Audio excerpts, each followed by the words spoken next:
Hello everyone, welcome to the new vlog. तर आजचा दिवस अगदीच खास ठरला. 2 वर्षापासून आम्ही ज्या गोष्टीची वाट बघत होतो, फायनली आज ती गोष्ट मिळाली होती. काय ते पुढे सांगतेच, बट त्याआधी मस्त असा पोह्यांचा ब्रेकफास्ट केला आणि असं छान पॅक होऊन आम्ही उन्हामध्ये निघालो होतो डीमार्टला जाण्यासाठी. डीमार्टला मी 2 मेन गोष्टींसाठी घेतले होते. त्यातलं एक होतं हे गहू, ज्याच्या पोळ्या खूप छान येतात, आणि दुसरं होतं राजेशसाठी टिफिन तर काय मला मनासारखा मिळाला नाही.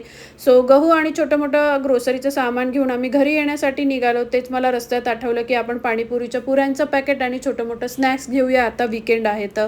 सो ते सगळं घेतलं, घरी गेलो, जेवण केलं, आराम केला आणि संध्याकाळी हे पार्सल रिसीव्ह झालं होतं, जे मला 2 वर्षापासून मी वेट करत होते आणि ते फायनली आज मिळालं होतं. काय नाही, बॅग नाही बघ. ओके, वेट वेट थांब थांब, जड आहे, थांब. बघ काय.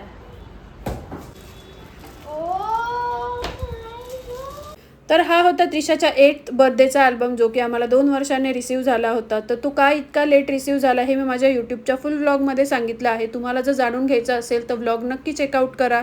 तर मस्त असा अल्बम बघितला. त्यानंतर खास असा आज मी बेत केला होता जेवणामध्ये. मला खूप दिवस झाले तांदळाची भाकर आणि चिकन असं खावंसं वाटत होतं, तर आज तोच बेत मी बनवला होता. मस्त असं पोटभर जेवण केलं, छान असं तृप्त झाले. आणि त्यानंतर वीकेंड होता म्हटल्यावर मूवी तर बघितलाच गेला पाहिजे. खूप दिवसांनी आम्ही तिघं मिळून असं मस्त मूवी वगैरे बघितला. असा होता माझा आजचा हा दिवस. चला तर मग भेटूया लवकरच, तोपर्यंत बाय.